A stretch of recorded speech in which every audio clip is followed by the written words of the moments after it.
The silent sentinel. In the vast expanse of the Milky Way, Earth had always been an afterthought, a speck of blue and green in an ocean of stars. The galactic community, with its countless species and ancient empires, had never considered humanity worthy of true attention. Humans were simply too young, too primitive, and too isolated to matter in the grand game of interstellar politics. For centuries, humanity had gazed at the stars, dreaming of what might exist beyond their reach.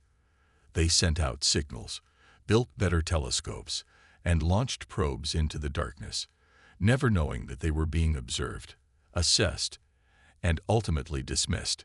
The Galactic Council, comprising 12 of the most advanced civilizations in the known universe, had designated Earth as a Class 4 primitive world, a designation that marked it as a potential resource well, but nothing more. To the ancient civilizations that dominated interstellar trade and warfare, humans were merely curious creatures that might one day evolve into something worth acknowledging. Commander Elena Reyes knew all of this. She had been part of Earth's covert observation program for 15 years, monitoring the faint transmissions and encrypted signals that occasionally leaked through the subspace network that connected the more advanced species. Most of her colleagues at the United Earth Defense Force believed they were simply analyzing natural cosmic phenomena or distant pulsars. Only a handful knew the truth. "They're coming, sir," Reyes said, her voice steady despite the weight of her words. She stood in the underground command center of UEDF headquarters, located 2 kilometers beneath the Atacama Desert. General Marcus Way, the aging commander of Earth's unified military forces, looked up from his holographic display with eyes that had seen too many wars on their home planet. "The Void Arcs?" he asked, though he already knew the answer. "Yes, their scouting vessels breached the outer sensor perimeter 3 hours ago. The main armada has just crossed the Oort cloud. Our best estimates give us 72 hours before they reach Earth orbit." General Way nodded, his weathered face revealing nothing. "And you're certain they're hostile? No chance this is a diplomatic mission?"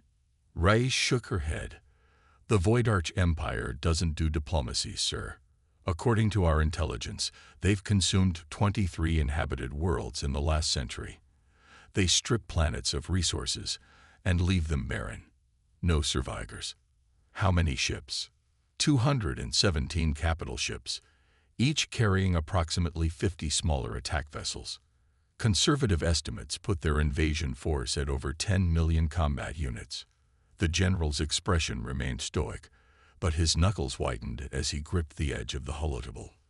Earth's combined military forces barely numbered 30 million, and they had never faced an enemy from beyond their own atmosphere. "Project Sentinel?" he asked. "Ready for deployment, sir. Dr. Chen's team has been working around the clock. The network is at 93% operational status." "That will have to do." The general straightened his uniform. "Initiate the Omega Protocol. All nations need to be informed without causing public panic. I'll brief the Security Council in 1 hour." "Sir," Reyes hesitated. "Project Sentinel was never meant to be used offensively. We don't know what will happen if—" "We don't have a choice, Commander," Wei interrupted. "Earth has remained hidden in plain sight for centuries, ignored because we were deemed insignificant. But the Void Arcs don't ignore anything. They consume everything in their path. If we don't use every weapon at our disposal, humanity ends this week." The room was silent as Dr. Lian Chen activated the holographic display, revealing a complex network of orbiting satellites surrounding a digital representation of Earth. 20 of the world's most powerful leaders watched with a mixture of awe and apprehension. Project Sentinel was designed as a defense system, Dr. Chen explained, her voice calm despite the tension in the room. 312 satellites, each equipped with our most advanced quantum processors and energy projection systems. When activated, they form a neural network capable of adapting to any threat. And this system can protect us from an alien invasion. The President of the African Union asked, skepticism evident in her voice. Dr. Chen exchanged a glance with Commander Reyes before answering. Sentinel wasn't built to stop an invasion force of this magnitude. It was designed to make Earth noticed. The European Chancellor leaned forward. "We're facing extinction, and your solution is to wave a flag." "Not exactly," Rise interjected. "For centuries, humanity has been invisible on the galactic stage, insignificant, and therefore safe from the politics and warfare that consume more advanced civilizations.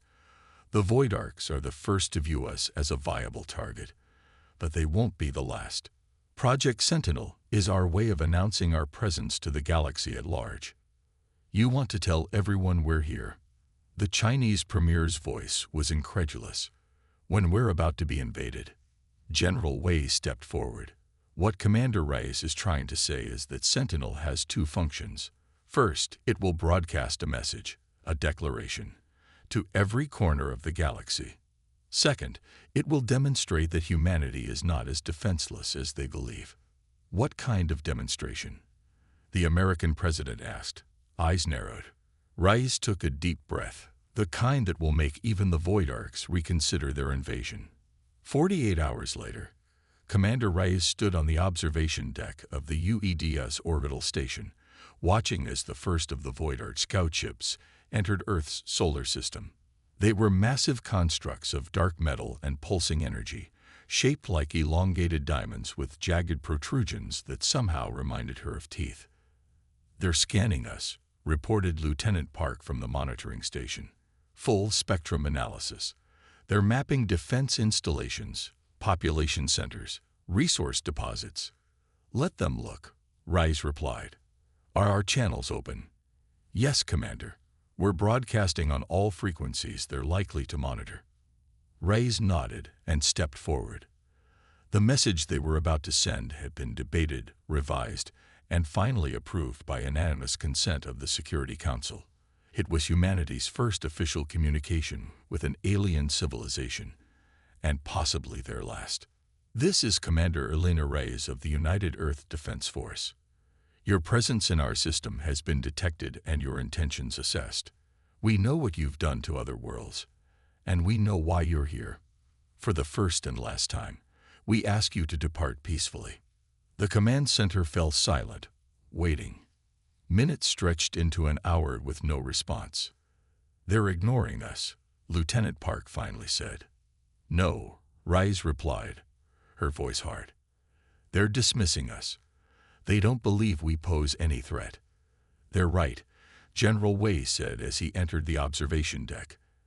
"At least in conventional terms, our most powerful weapons would barely scratch their capital ships. Then it's time to show them something unconventional." Rais turned to face the general. "Sentinel is ready, sir." Wei studied her face for a long moment before nodding. "Proceed with the deployment, Commander. God help us all." The activation of Project Sentinel began with a whisper, subtle energy fluctuations as 312 satellites synchronized their quantum processors. Across Earth, power grids experienced momentary surges as the system drew energy to fuel its initiation sequence. In orbit, the Void Arc scout ships continued their methodical scanning, oblivious to the awakening network surrounding them. Their civilization, ancient and technologically superior, had conquered countless worlds. Earth was just another resource-rich planet populated by primitive beings who would soon be eliminated. The first sign that something was different came when their communication systems began experiencing interference. Subtle at first, ghost signals and echoes that their technicians dismissed as atmospheric anomalies. Then their scanning beams started reflecting back distorted data. On the bridge of the lead scout ship, Fleet Commander Zirax grew impatient. "Enough delays. Prepare the preliminary bombardment. Target their largest military installations and energy production facilities." Command acknowledged. His weapons officer responded. "Targeting systems engage. Firing sequence ini." The officer's words cut off as every system on the massive ship suddenly went dark. For 3 terrifying seconds, the vessel floated dead in space before emergency systems engage. "Report," Zirax demanded. "Unknown energy surge, Commander. Our primary systems were temporarily overridden by an external signal. Defenses are restabilizing. But the officer's voice trailed off as the main viewscreen activated on its own, displaying a human face. Commander Elena Reyes. "This is your final warning," her image stated calmly. "You have scanned our world.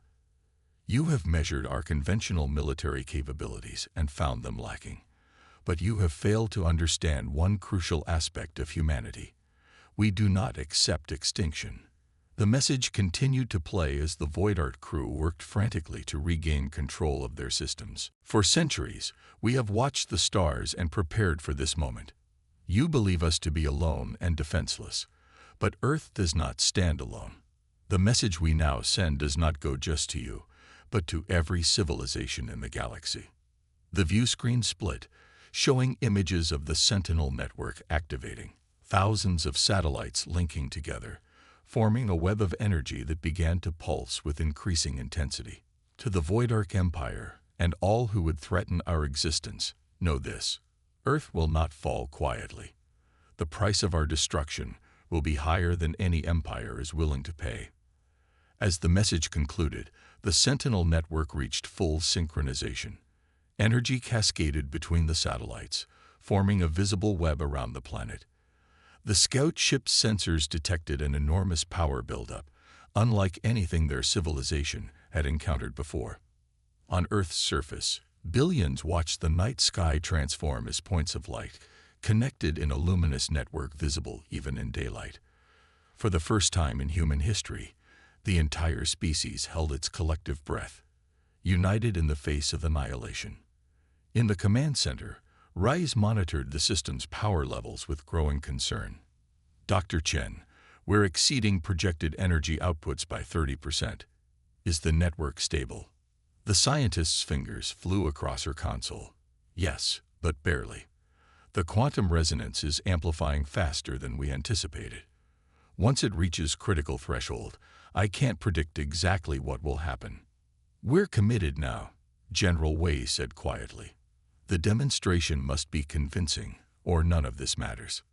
Reyes nodded grimly. "Initiate the final sequence." With those words, Project Sentinel unleashed humanity's answer to the threat of extinction, a technological marvel born of desperation and ingenuity. The network of satellites focused their combined energy, creating a pulse that rippled through subspace, carrying Earth's message to the farthest reaches of the galaxy. "Since you chose war, prepare for the consequences." The price of defiance. The Void Art Armada arrived in Earth's orbit precisely as predicted, a constellation of massive warships that blotted out the stars. Each vessel was a city-sized monument to conquest, bristling with weapons that could reduce continents to ash. They moved with practiced precision, arranging themselves in a siege formation that had broken the will of hundreds of civilizations before. On the bridge of the Dominion, the Void Art flagship, Supreme Commander Kelthraz observed the blue planet with cold amusement. His species had evolved beyond emotional displays millennia ago, but something akin to satisfaction flickered in his compound eyes. "Another primitive world," he noted to his second-in-command. "Prepare the standard extinction protocol. Resource extraction can begin once the population centers are neutralized." "Commander," his officer replied hesitantly, "the scout ships reported unusual activity before communications were disrupted. The primitives appear to have deployed some kind of energy network around their planet." "Irrelevant. Begin the bombardment." The command echoed through the massive ship, setting in motion the machinery of annihilation that had consumed countless worlds. Weapon systems powered up. Target acquisition algorithms identified Earth's most densely populated regions, and destruction became imminent. Then something unprecedented happened. As the first volley of energy weapons fired from the Void Art ships, the Sentinel network flared to life. The web of satellites pulsed with blinding intensity, and the incoming barrage of destructive energy simply vanished. On the Dominion's bridge, alarms blared as sensors struggled to explain what had occurred. "Report," Kelthraz demanded. "Unknown defensive capability," his tactical officer responded, confusion evident in his voice. The weapon's discharge was absorbed by their orbital network. Impossible. Recalibrate and fire again. Full spread. The second volley was larger, hundreds of energy projectiles designed to overwhelm any known planetary defense system. Again, the Sentinel network pulsed, and again the attack disappeared before reaching Earth's atmosphere. In the UEDF command center, Commander Reyes and her team watched with a mixture of disbelief and hope. "It's working," Dr. Chen whispered, staring at the data flowing across her screens. "The quantum absorption field is functioning at 118% efficiency. It's not just blocking their attacks, it's feeding on them." "Feeding?" General Wei asked sharply.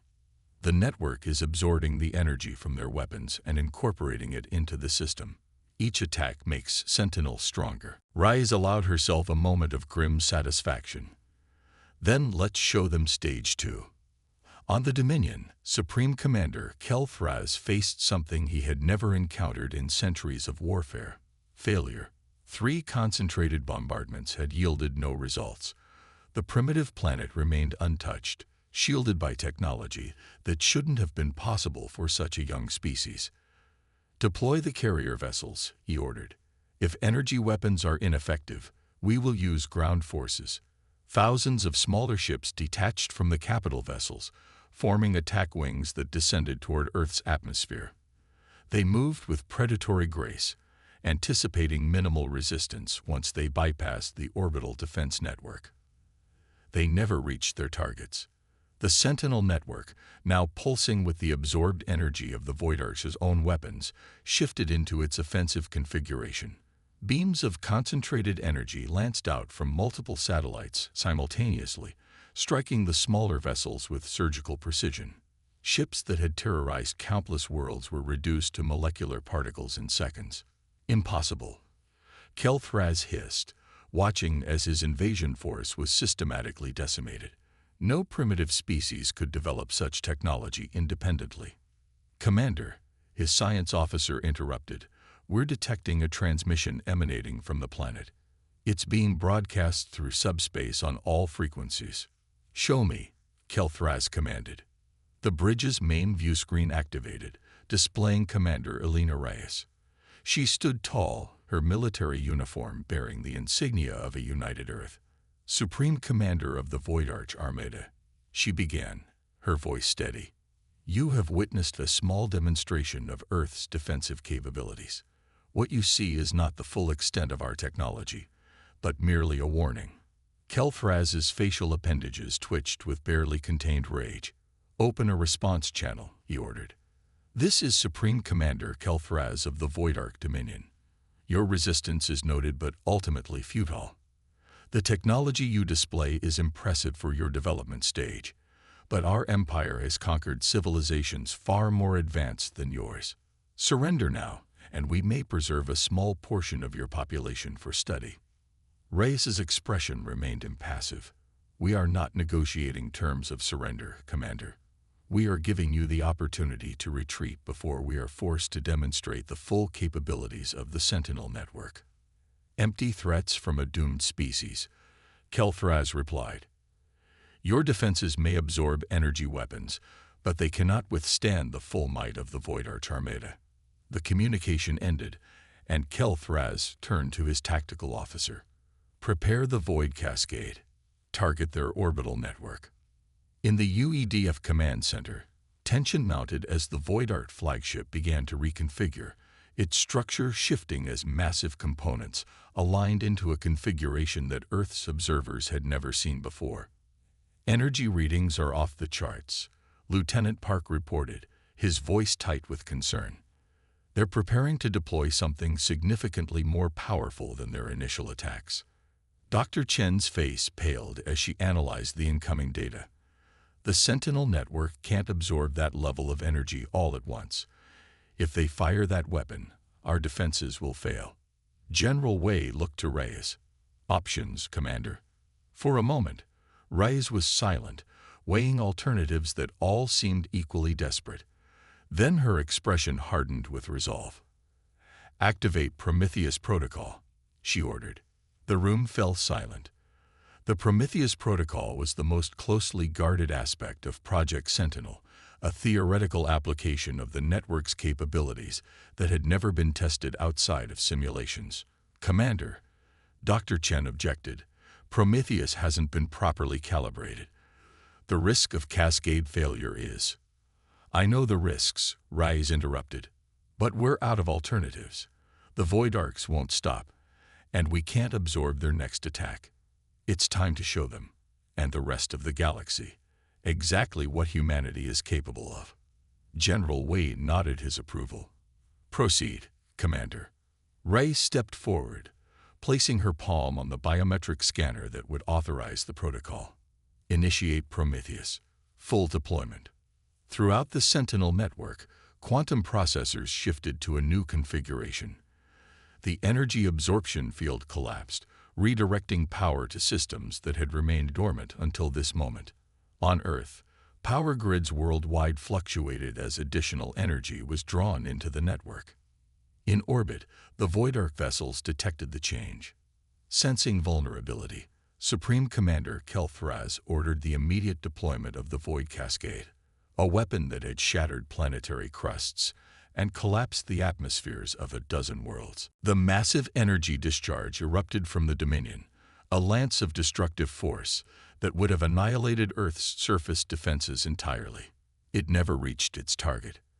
As the Void Cascade neared Earth's orbit, the Sentinel network released its stored energy in a precise, controlled manner. A pulse of quantum-entangled particles expanded outward, intercepting the Void Arch weapon. When the two forces met, something extraordinary happened. Instead of an explosion or destructive chain reaction, the area of space between Earth and the Void Arch fleet shifted. Light bent, stars seemed to blur, and a localized distortion formed, a microscopically precise tear in the fabric of space-time.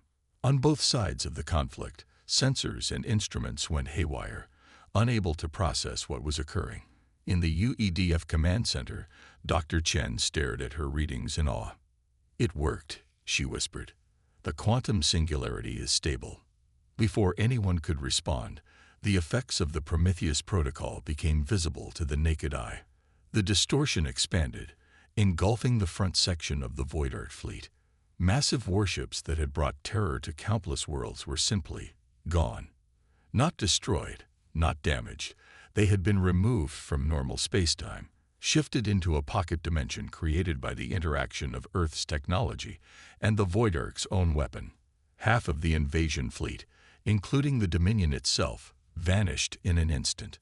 The aftermath was unlike anything the galaxy had witnessed before. The remaining Void Arc vessels, cut off from their command structure and facing a weapon they couldn't comprehend, retreated in disarray. For the first time in their empire's history, they had been decisively defeated, not by a superior force, but by a species they had considered primitive. In the days that followed, Earth's message spread through the galaxy. The quantum pulse that had created the singularity had also amplified the subspace broadcast, ensuring that every spacefaring civilization received the same clear warning. Earth was no longer an insignificant backwater to be ignored or exploited. 2 weeks after the Void Arch retreat, the UEDF detected new vessels entering the solar system. Unlike the aggressive posture of the invaders, these ships approached cautiously, broadcasting peaceful intentions in multiple formats. They were representatives from the Galactic Council, the very organization that had previously classified Earth as irrelevant. In a historic meeting aboard the orbital station, Commander Rice faced the alien diplomats with quiet confidence.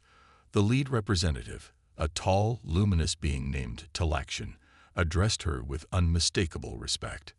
"The Council has reconvened specifically to address the events that transpired in your system," Talaction explained. "Such a dramatic shift in the balance of power has not occurred in millennia."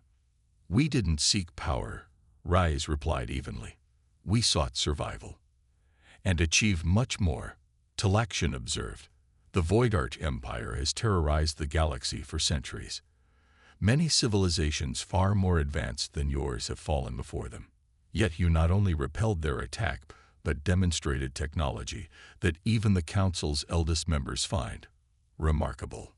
Necessity drives innovation, General Wei said, joining the conversation. Humanity has always excelled when facing extinction. Tellection's crystalline features shifted in what might have been a smile. Indeed, the Council formally acknowledges Earth as a sovereign power and offers diplomatic recognition. Additionally, we bring a proposal, an alliance that would benefit both humanity and the wider galactic community. And what does this alliance entail? Rise asked carefully. Exchange of knowledge, mutual protection, and a voice in determining the future of this sector of the galaxy. The void you created has severely weakened the Void Ark Empire, but they will eventually recover. When they do, they will return, not just to Earth, but to many worlds. Rise and Wei exchanged glances. They had bought Earth time and earned respect, but the greater challenge of galactic politics still lay ahead. We will consider your offer, Rise replied. But understand this, Earth will never again be dismissed as insignificant. We have declared our place in the galaxy, and we will defend it. As the meeting concluded, Rise stood at the viewport, gazing down at the blue planet below. The Sentinel network still orbited Earth, its capabilities now known throughout the galaxy. Humanity had taken its first steps onto the galactic stage, not as supplicants or victims, but as equals. The stars no longer seemed distant and unreachable. They had become a frontier, filled with dangers and possibilities in equal measure. And humanity, having faced extinction and emerged victorious, was ready to embrace its new reality. Earth would never again be overlooked. The universe was listening now.